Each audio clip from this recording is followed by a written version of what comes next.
to tell you something, and everybody's going to either pull you down or push you up or try to mold you and try to make them what they want, or feed you a line of crap, and tell you lies to get you to bend to their will. And so if you are trying to go into the music business, you have to watch out for that. If you're going into acting, you just have to be strong about rejection. You're going to go on millions of auditions, and you're going to get rejected by most of those people because there's one part and there's thousands of people auditioning. So you just have to know that you are talented and you are fantastic and you are beautiful and you're doing what you need to be doing, and you're pursuing your dream, and that is fulfillment enough. And when the right thing comes, it will come. And that's a problem that a lot of actors have. I'm working with an acting coach out there who tells me I need to listen to a life coach. Every time before I go into audition, she sent me this hour-long thing, and it's basically this British woman telling me how fantastic I am before the audition. And it's a lot of things that a lot of actors struggle with, is because they face rejection every day by these casting directors and by these producers. If they get that far, and you just have to keep reminding yourself, I'm pursuing my dream, I'm happy with myself, and when the right thing comes along, it'll come along. It's a good lesson in life, too. Yeah. I'm a songwriter, too. I've written, I can't, write music. Obviously, I want to learn it, but, what do you say, I should do to learn how to write music and, because I have it all on little recordings. I need to find all of them, but, on little tapes. Well, that's how I do it, too. I'll think of a melody in my head or lyrics and write them down, or have a little voice recorder, and then later, I'll transfer it to my computer and try to put chords behind it and whatnot. There are a lot of different ways you can do it. For me, honestly, the melody and the lyrics are enough. If you don't know how to transfer it onto a keyboard so you can back it up, it's not horrible. If you want to learn how to read music, there are programs. You can teach yourself how to read music. There are a bunch of things you can do. Throw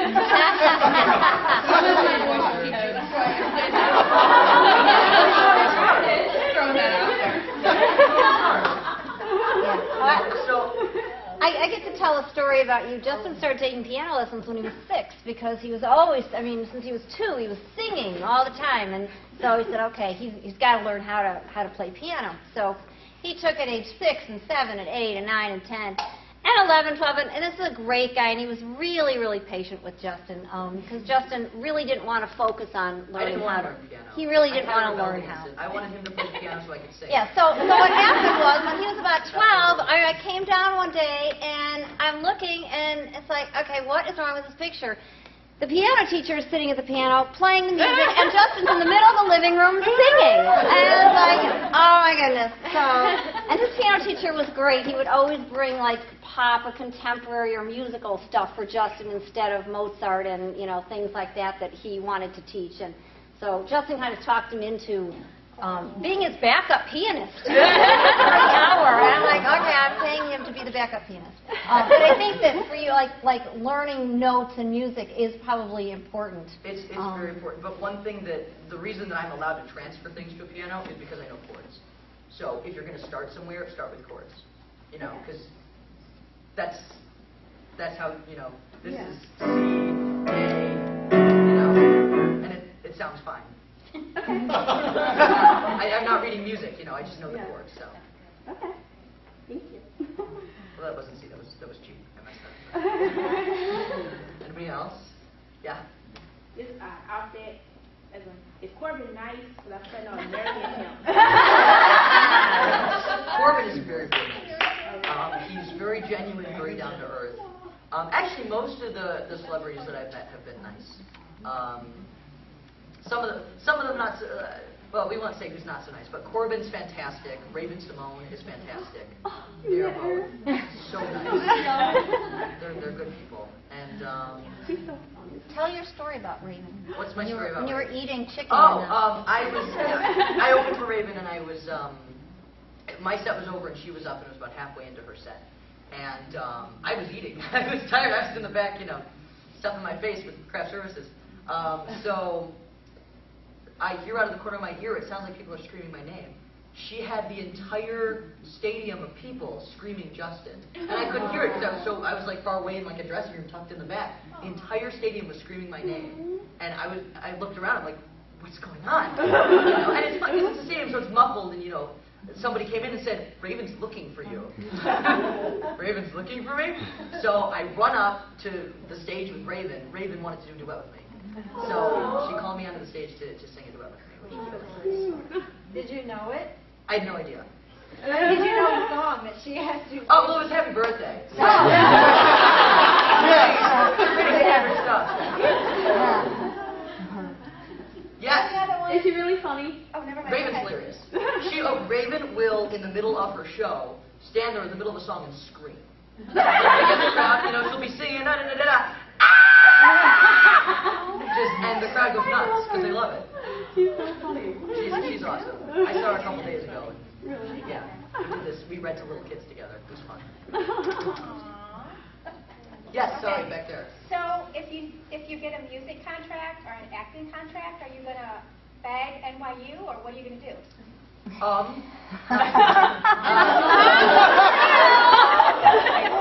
depends. You know, I think we don't know. Well, education is really, Education really is really important. And I will definitely at Yes. some point go to college. Yes, it is. And But Justin, you can't pass up a contract. you can't pass But, that contract. if they, you know, if Sony offers me a record deal and says, oh, by the way, you can't go to school because you have to tour, I won't say no. Okay. You know, It depends on what it is. it depends on what it is. And if I get a sitcom in LA, I'm not going to say no. Right. But I'll try to do schooling around it. It may not be at NYU, but I definitely feel like I need to go to school. Because there's so much. First of all my songs are based off of life experiences. And that's just a life experience I don't want to pass up, A. And B, there's knowledge about my craft, and there's knowledge about other things that I'm going to need later in life. I also want to be a businessman. I want to produce, and I want to own a production company and do those things later in life. You know, I want to be like a Will Smith or a Tom Hanks or, you know, like a Jamie Foxx in that regard. And I can't, you know, that's stuff that I can learn in college. You know, how to manage a business. Way to go.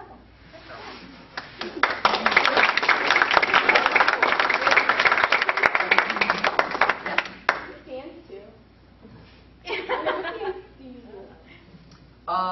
Well, my tour this summer was choreographed by Shane Sparks, from So You Think You Can Dance, America's Best Dance Crew. Another really awesome celebrity, fantastic guy. So I go Mondays and Wednesdays to Millennium Dance Complex in Los Angeles and take hip hop with Shane Sparks. And if you guys are ever in LA, Monday nights and Wednesday nights at 9 o'clock if you're over 18, 8 o'clock if you're under 18, go to Shane Sparks Dance Class, it's $15. Anyway, you get it. Let's go to LA. Road trip? Go to LA. And what's really neat is, because when I went out to see this too, like all the kids they pull on, like, you want to come up here? no, like on Britney Spears when she was at the Grammys and she had a dance group on stage, whatever. It's like I recognize half those kids from Shane's dance group. They visit like the best they go. And they work really hard, and people come and scout for dancers for the tours.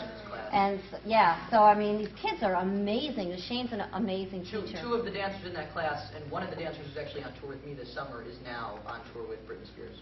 Cool. Good for Do you them. think you have to have an agent to get into this industry? Sorry. It depends where you are. In Chicago, I did not need an agent. All the theaters knew who I was. You know, everything was done through referrals. I had an agent. They didn't get me anything in Chicago. Okay. So if you go to Chicago, I don't recommend an agent. Just audition for the shows, and they'll get to know you. And then when they need, you know, for me it was a young boy. When they need a young boy, I did call. Come in and audition. And you can tell, you know what shows are going on because you get publications like Perform Inc. and you can subscribe to those things. If you're in LA or New York, yes, you need an agent. Basically. What's the best way of going about getting an agent?